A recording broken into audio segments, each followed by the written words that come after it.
A graça e a paz do Senhor Jesus para os irmãos e para as irmãs, e a graça e a paz do Senhor Jesus para o nosso Brasil. Que Deus abençoe a nossa nação. Vamos continuar com o nosso estudo bíblico no livro de Romanos, capítulo 12, versículo 9 ao 14. Se você tiver com a sua Bíblia próxima, por favor, abra para nós fazermos a leitura e acompanhar o estudo. O apóstolo Paulo fala sobre o amor, o fervor, a humildade e a beneficência. São 4 pilares importantes para a vida do cristão. É o amor, o fervor no espírito, a humildade e a beneficência. O apóstolo Paulo escreveu de uma forma magnífica esta mensagem para a igreja, a partir daquela data até os nossos dias, de forma que o amor é a essência principal, o amor tem origem em Deus, por isso nós devemos ter o cuidado no amor. E o apóstolo escreveu no versículo 9 a seguinte mensagem: o amor não seja fingido. Ou seja, seja sincero, nós não podemos falhar no amor, nós não podemos falsificar, ou seja, ser falso uns com os outros, mas precisamos ser sinceros porque a sinceridade agrada o coração de Deus. E Paulo já nos alertou para que nós evitemos esse comportamento de fingimento, para nós não trairmos a confiança das pessoas. E ele escreveu a seguir: aborrecei o mal e apegai-vos ao bem. Então, aborrecer o mal e apegar-se ao bem é uma função nossa. Precisamos de fato evitar o mal, dizer não para o mal. Sabemos que o mundo toda hora joga informações diante de nós e nós assimilamos isso através do nosso sentimento, através da nossa alma. Mas nós precisamos filtrar aquilo que é bom e aquilo que não é bom, ou seja, dizer não para o mal, rejeitá-lo, não aceitar, mas sermos firmes como rocha nessa pegada para evitar que o mal penetre no nosso sentimento e comece a produzir ideias que sejam desfavoráveis a nós, a nossa vida espiritual e também que desagrade ao nosso Deus. E apegai-vos ao bem, porque fazer o bem é uma construção excelente. Você coopera com as pessoas, você ajuda as pessoas e essa unidade, essa força conjunta leva as pessoas mais adiante. Portanto, nós devemos aborrecer de fato o mal e apegar-nos ao bem para a glória de Deus e para a nossa vida futura com o nosso Senhor Jesus Cristo. E no versículo 10 o apóstolo Paulo escreveu: amai-vos cordialmente uns aos outros. Ele está confirmando para nós amarmos cordialmente uns aos outros com amor fraternal, ou seja, com toda consideração. Portanto, isso deve ser feito no nosso meio, principalmente no meio da igreja. A igreja precisa se unir e viver em unidade, viver humildemente uns com os outros, respeitando um ao outro, de forma que nós desenvolvamos um relacionamento fraternal, um relacionamento diante de Deus que agrade o coração do Senhor, porque Deus vê e contempla todas as coisas, todos os detalhes. Nós temos um histórico registrado diante de Deus e não adianta fugir dele, porque Deus está presente em todas as instâncias. E o apóstolo Paulo escreveu ainda: preferindo-vos em honra uns aos outros, ou seja, honrar uns aos outros. Nós sabemos que na sociedade não é assim. Na sociedade as pessoas andam muito preocupadas com a sua vida cotidiana, com seus negócios, com sua família, com seus afazeres, e o amor está em déficit. Nós sabemos que o amor precisa ser aperfeiçoado no coração das pessoas, mas o amor está faltando no nosso meio, porque nos últimos tempos as coisas têm se apertado, as coisas têm conduzido as pessoas para dificuldades, para alguns conflitos, para algumas batalhas, de forma que as pessoas têm se preocupado consigo mesmo e cada um olhando para si mesmo, sem que dê a mão ao outro. Isso acontece ainda em parte, claro, porque o amor não desapareceu totalmente, porque Deus é a essência do amor, e o amor está no meio das pessoas que amam a Deus. Mas as pessoas que estão no mundo estão nas trevas, ou seja, na escuridão, que estão diante de Deus. Quer dizer que quem está distante de Deus está no mundo de pecado, está no mundo de trevas, ou seja, está no obscurantismo espiritual. E esse ambiente não é favorável à pessoa. Muitas vezes a pessoa diz que é uma pessoa cristã, mas está diante do Senhor. E ele não consegue entender as coisas que são da luz, que no caso é o amor, porque ele está preocupado com a sua vida cotidiana. E a escuridão é uma coisa terrível, ofusca a mente, ofusca a visibilidade da pessoa. Ele não percebe o que é o bem, não percebe o que é o amor. Antes ele está mais levando a vida e deixando as pessoas para trás. Nós sabemos que existe isso no nosso meio, na nossa sociedade, e as pessoas estão assim, de passo a passo, e um abismo leva a outro abismo, de forma que a pessoa pode não se acertar no futuro diante de Deus. Isso pode ser muito perigoso, porque nós precisamos investir naquilo que é eterno, que é a vida eterna com Deus Todo-Poderoso. Seguindo, o apóstolo Paulo escreveu no versículo 11: não sejais vagarosos no cuidado, sede fervorosos no Espírito, servindo ao Senhor. Ou seja, vamos estar atentos, não vamos ser devagar no cuidado. Nós precisamos estar atentos às coisas que acontecem no nosso meio, na nossa família, nos nossos relacionamentos. Nós precisamos ter esse cuidado, um cuidado também assistencial. Há uma necessidade que alguém tem, nós precisamos estar juntos, seja por palavras, seja por mantimentos. Nós precisamos socorrer as pessoas. Isso agrada ao coração de Deus. E quando nós entregamos, nós doamos, nós somos abençoados, porque Deus contempla e a nossa lavoura pode crescer abundantemente, ou de forma que nos supra, e nós somos assim contemplados por Deus pelas nossas atitudes. Então veja, não devemos ser vagarosos no cuidado, ser fervorosos no Espírito. Ora, fervoroso no Espírito, ou seja, com fé, com ânimo, com determinação, com comunhão com Deus, respeitando uns aos outros, praticando o bem, fazendo o que é melhor, sabendo que Deus reconhece o nosso trabalho, e quando nós trabalhamos para o Senhor, o Senhor Deus, Ele nos abençoa.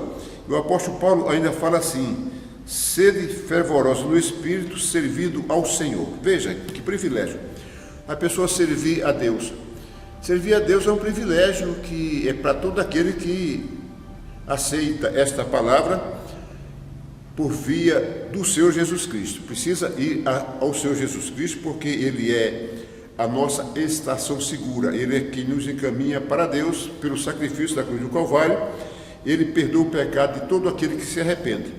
Então, servir a Deus é um privilégio. Quando alguém diz assim: olha, eu trabalho no Palácio do Planalto, eu atendo ao presidente da República, e alguém diz: rapaz, você trabalha com o presidente da República, como é que é lá? Fica curioso para saber como é que é, porque é a autoridade máxima do país, e ele até se vangloria porque trabalha com o presidente, e as pessoas até admiram e passam a dar mais respeito àquela pessoa, porque ele está em um ambiente de elevado nível social. Então o status dele é bem visto. Agora, servir ao Senhor, que é o Senhor do presidente, que é o Senhor dos senhores, Senhor das nações. Quando nós falamos: olha, eu sirvo a Deus, a pessoa não fala muita coisa não. Parece que a mente está apagada. Portanto, essa pessoa não é fervorosa no Espírito, porque quem é fervoroso no Espírito, ele se agrada quando alguém diz: olha, eu sirvo a Deus. É o Deus do universo, não é só Deus desse planeta Terra, mas é o Deus das galáxias, Deus de todas as coisas geradas. Então é um privilégio servir ao Senhor, e quando nós servimos ao Senhor, nós trabalhamos para Ele, e o Senhor, Ele nos abençoa. O Senhor não fica devendo nada para ninguém. Se você trabalhar para Ele, Ele vai te favorecer. Ele vai, naquele dia da eternidade, além de uma cidade linda que Ele já preparou para a igreja, para todo aquele que está com o nome escrito no livro da vida, Ele vai entregar o galardão para cada um, e pode ser muitos galardões. Então nós precisamos estar atentos, porque quanto mais nós trabalharmos para o Senhor, mais premiados nós seremos no futuro. A Bíblia confirma isso, porque Deus é o Senhor dos senhores, Ele é o nosso Senhor e nós somos os trabalhadores dele. Então é um privilégio do homem servir ao Senhor e trabalhar para Ele. E no versículo 12 está escrito assim: alegrai-vos na esperança, sede paciência na tribulação, perseverai na oração. Então, alegrai-vos na esperança. Por quê? Quem serve a Deus, espera nele. Quem serve a Deus, mesmo que venha uma dificuldade, a pessoa espera nele, porque tem relacionamento e sabe que Deus está atento. No momento ou em outro momento, o Senhor pode livrar a pessoa daquele problema, daquele obstáculo. E se Deus levar, a pessoa está garantida, porque serve a Deus. Ele serve ao seu Senhor, e com o seu Senhor vai morar. Então, alegrai-vos na esperança. Então, nós precisamos ter esperança. Outro dia alguém falou assim para mim: rapaz, eu leio a Bíblia, mas eu não entendo a Bíblia. Eu disse: olha, é porque a Bíblia é um livro intelectual e um livro espiritual. Você precisa ter o Espírito de Deus para entender e ter o discernimento da palavra do Senhor, porque senão você vai só ler intelectualmente e não vai entender. A palavra está distante, como se estivesse do outro lado. Então a esperança é algo fenomenal, porque nós esperamos mesmo. E nós esperamos pela fé. Nós exercitamos a nossa fé, colocamos em prática, e a fé gera esperança. E ele ainda continua assim: sede paciência na tribulação. Sede paciência na tribulação. Eu já vi gente falar assim: Jesus, me dá paciência. Me dá paciência, Jesus. Mas de uma forma, presumivelmente, abortiva. A pessoa não sabe bem o que está pedindo. Eu não aconselho a pessoa pedir paciência a Deus, porque possa que Deus atenda o seu pedido e coloque você na cabeceira de um problema, e você pode passar 1 ano, 2 anos, 3 anos administrando aquele problema. Aí você vai orar, você vai clamar, você vai gemer, você vai passar por dificuldade, tem hora que vai tremer, tem hora que a fé vai se abalar. Então não sugiro pedir paciência a Deus. Eu sugiro você pedir ao Senhor sabedoria para administrar as suas ações, as suas emoções, e pedir a Deus sabedoria. O conhecimento você constrói, mas a sabedoria é de Deus. Mas se você quiser pedir paciência a Deus, você pode pedir. Vamos lá. Está escrito no livro de Romanos, capítulo 5, versículo 2. Bora ler. Pelo qual também temos entrada pela fé. Pelo qual, ou seja, por Jesus, também temos entrada pela fé. E esta graça na qual estamos firmes e nos gloriamos na esperança da glória de Deus. E não somente nisto, ou seja, e não somente isto, mas também nos gloriamos nas tribulações. A Paulo disse que a pessoa deve se gloriar nas tribulações. A pessoa, para se gloriar nas tribulações, tem que ser um crente cristão já testado, ou testando, porque se gloriar das tribulações, precisa ter uma consciência cristã e saber que Deus está no controle de todas as coisas e que Deus livra.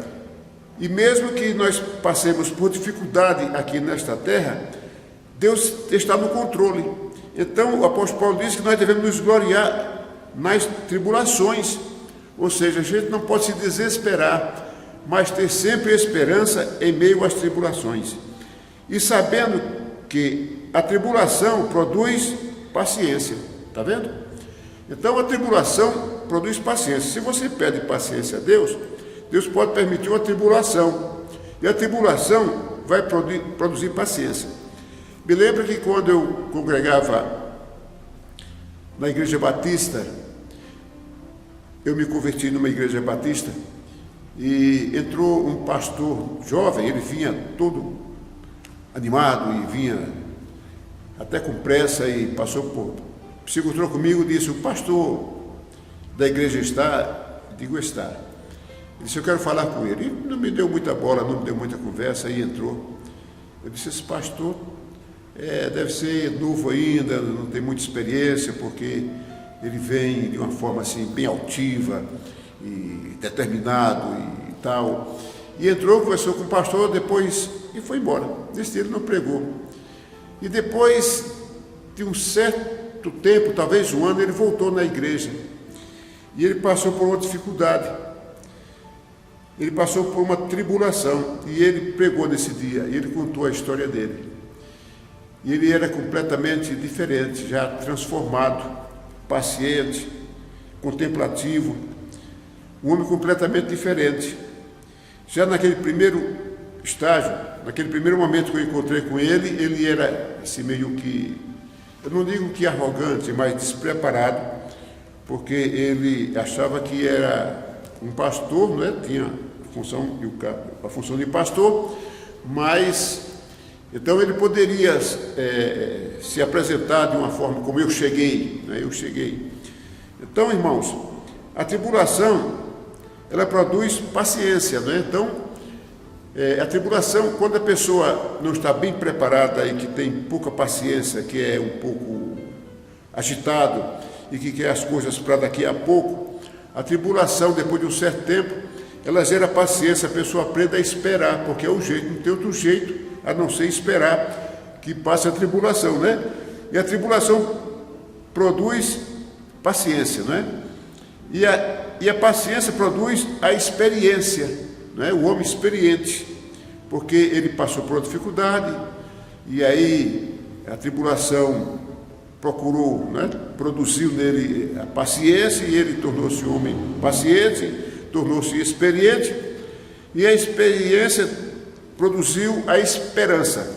A esperança. Então, o apóstolo Paulo escreveu isso aqui de forma importante para nós observarmos que quando alguém estiver passando por uma tribulação, saiba que ela vai produzir paciência. E a paciência vai produzir experiência, e a experiência vai produzir a esperança.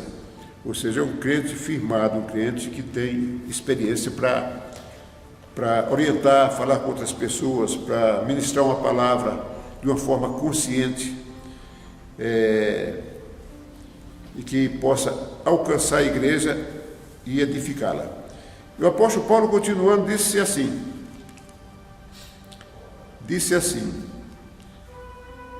comunicai com os santos nas suas necessidades, segui a hospitalidade, ou seja, hospitalidade, receber bem as pessoas, ser educado, ser ético, ser espiritual,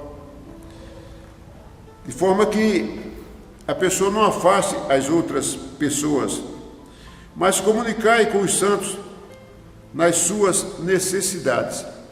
Eu tenho uma necessidade e eu preciso conversar com alguém, mas eu não vou conversar com qualquer pessoa da igreja, pessoa que ainda é despreparada. Nós sabemos que quando a pessoa se converte a esta palavra, que nós chamamos de se converter a Cristo, para ir até Deus, ele começa num processo de crescimento, e ele vai aprendendo. Mas aí, às vezes, ficam alguns vícios da cultura, que é o vício das más conversações, o vício da fofoca, e outras formas que as pessoas ainda precisam ser libertas. E se eu optar para conversar com qualquer pessoa, eu posso trazer um problema para mim mesmo, porque ela pode ouvir e depois sair comentando por aí: tu viu fulano como é que está? Tu viu fulano? Aí passa de um para o outro, quando chega na 20ª pessoa, a conversa está completamente diferente.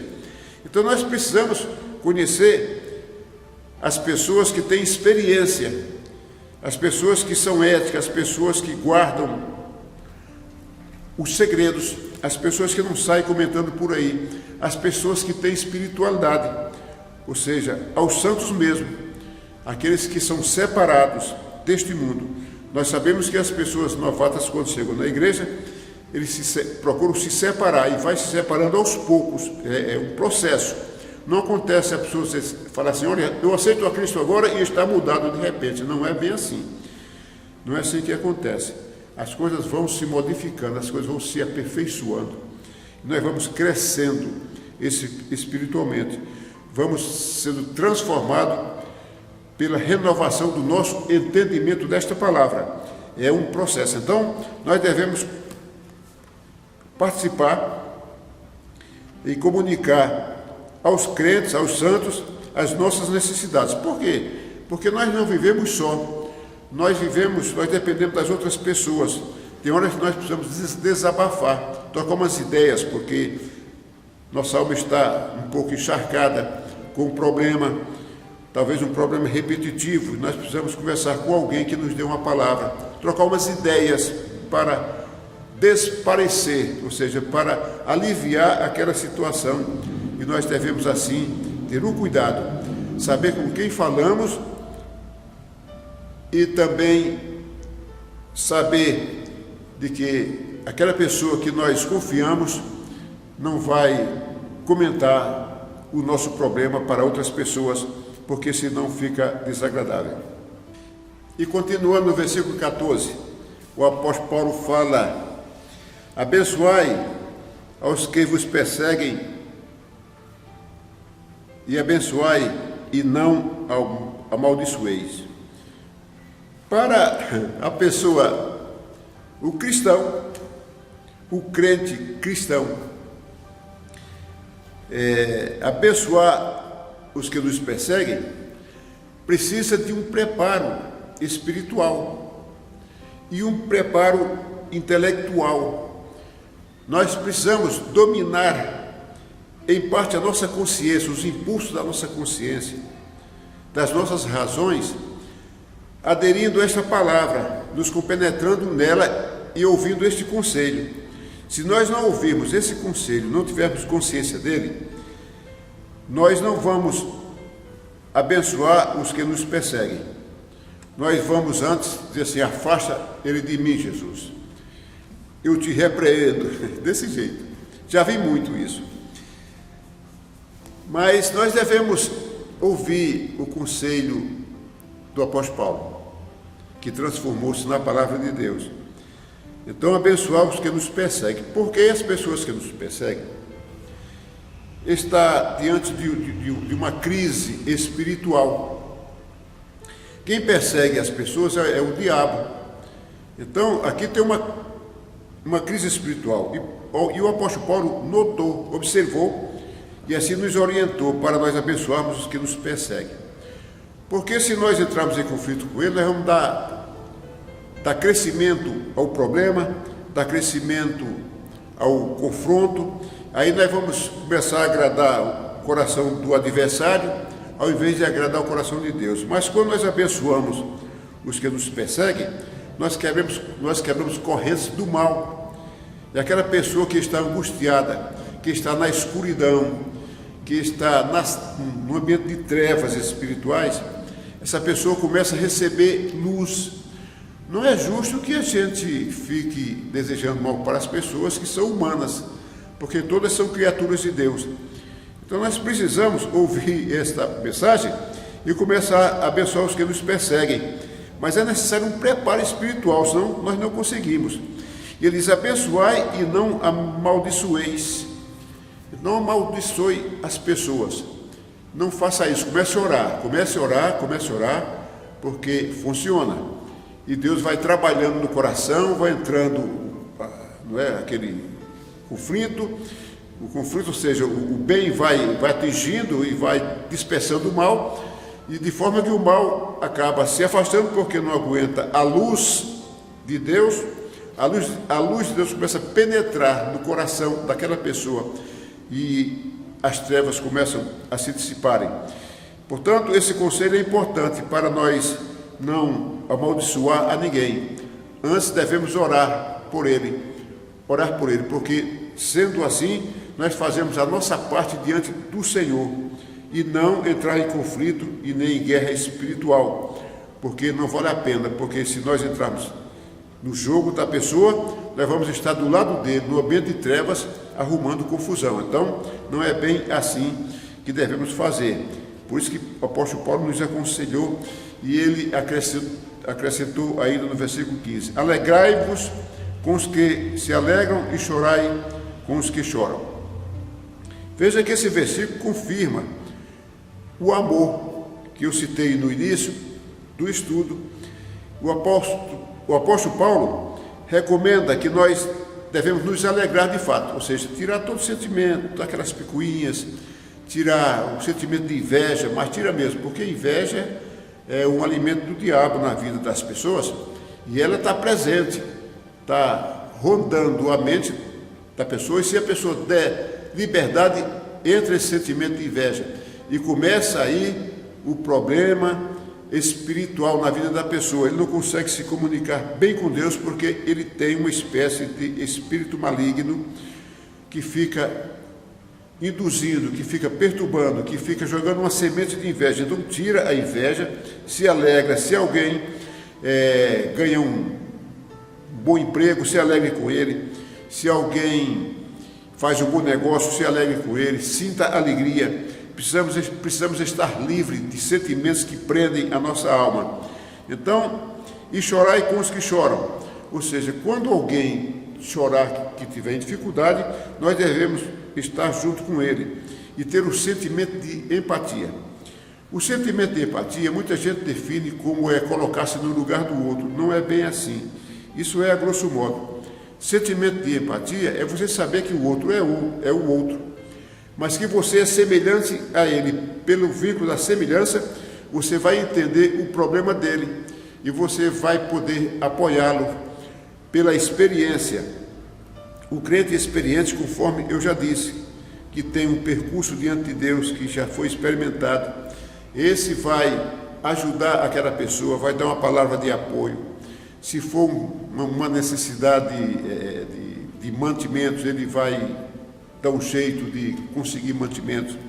Se for um problema emocional, ele vai ajudar a pessoa emocionalmente, e assim vai. De forma que isso é importante para as nossas vidas, porque nós somos um corpo só.